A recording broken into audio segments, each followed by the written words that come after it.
its introduction. Magandang hapon sa inyong lahat, Luzon, Visayas, Mindanao, at saan masulok ng mundo. Una sa lahat, ako po si Wilfredo Bendia Revillame, yan ang tunay kong pangalan. Pero kilala niyo naman ako sa pangalang Willie Revillame. At ako po ay 64 years old. Siguro hindi na ako kailangan mag-explain, hindi na ako kailangan magpakilala sa inyo. For 21 years, meron akong daily show, tanghali, hapon, gabi. So, kumbaga, naging parte na ako ng buhay ng mga Pilipino, lalo na po yung mga nanay, tatay, lolo, lola, yung household. Yun lang ho. At nandito ako ngayon. In fact, meron akong live show ngayon. Nagpaalam muna ako. Ang alam ko, naka-feed kami ngayon sa TV5. Naka-feed ho kami ngayon sa show. At yung mga nanonood ngayon doon, nagpaalam muna ako. Sigurado nagsisigawan ngayon doon yon. At wala ako, walang kantahan, walang sayawan, walang hepe-pepperay muna, walang putukan, at walang Wheel of Fortune. Pero, may mas malaking hangarin at may mas malaking plano para sa bawat Pilipino. Okay? At 2 minutes, siguro mas maganda mga tanong na lang para masagot ko na kagad yung mga tanong. Okay, sige po. Unang tanong, kanino magaling? Tagalog na lang para mas maintindihan ang ating mga Rhea kababayan. Fernandez from TV5.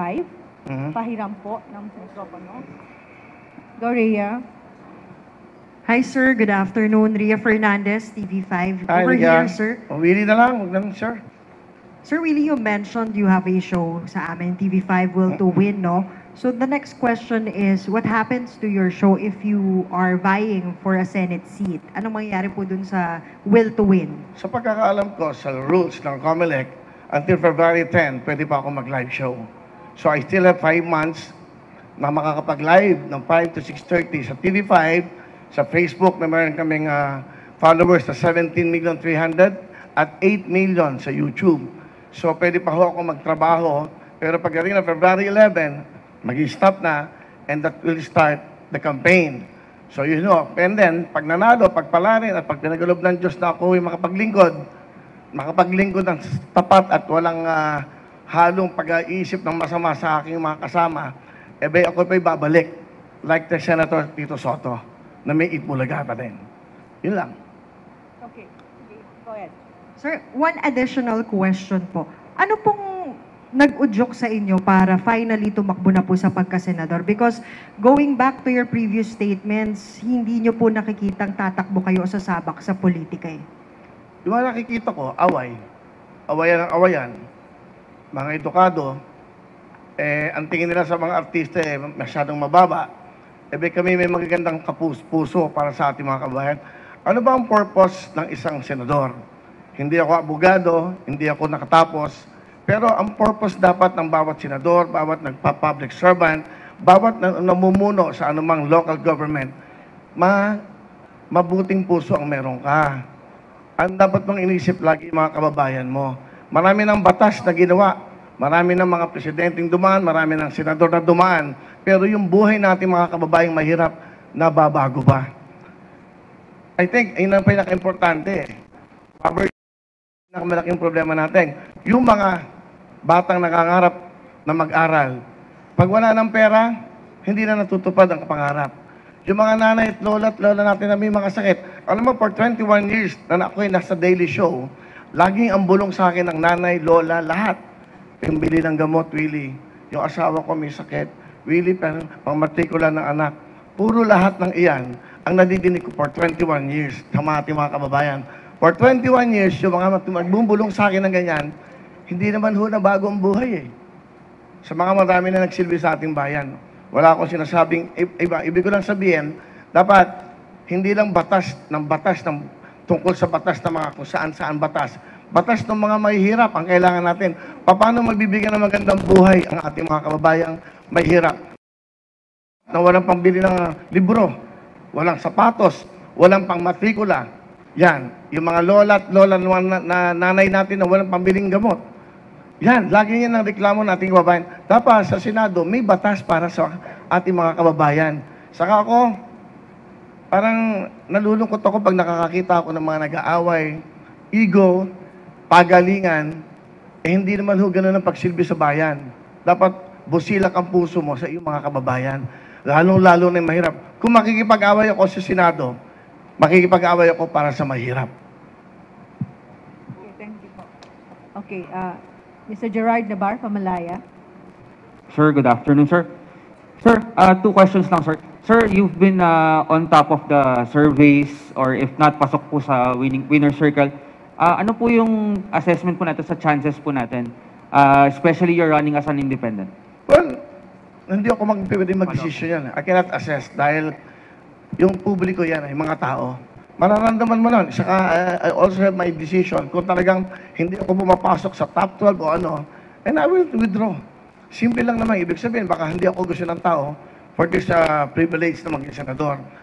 I can just come back in my show. Pwede naman ganun eh. Ang hangaran ka naman dito eh, yun nga, makatulong talaga. Saka makagawa ng kabutihan, makagawa ng batas. Makagawa ng batas sa ating mga kababayan.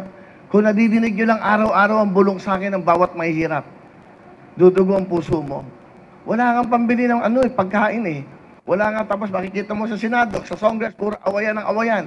Yung bang nakikita ba na, alam mo, napansin ko, pumunta ka sa mga probinsya, hindi naman nila pinapansin yung mga yan eh. Ang iniisip na yung kakainin ng kanilang pamilya. Sa umaga, sa tanghali, sa gabi, kung paano mabubuhay yung pamilya.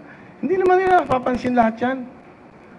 Sa aking pagkakalam, sa research, 94.7% mahirap sa ating bansa. Sir, you mentioned you want to file bills. Ano po in particular yung mga naisip po natin on top of your mind ngayon na mga bills for the poor po? Well, unang-una, gusto ko yung kay Senator Angara.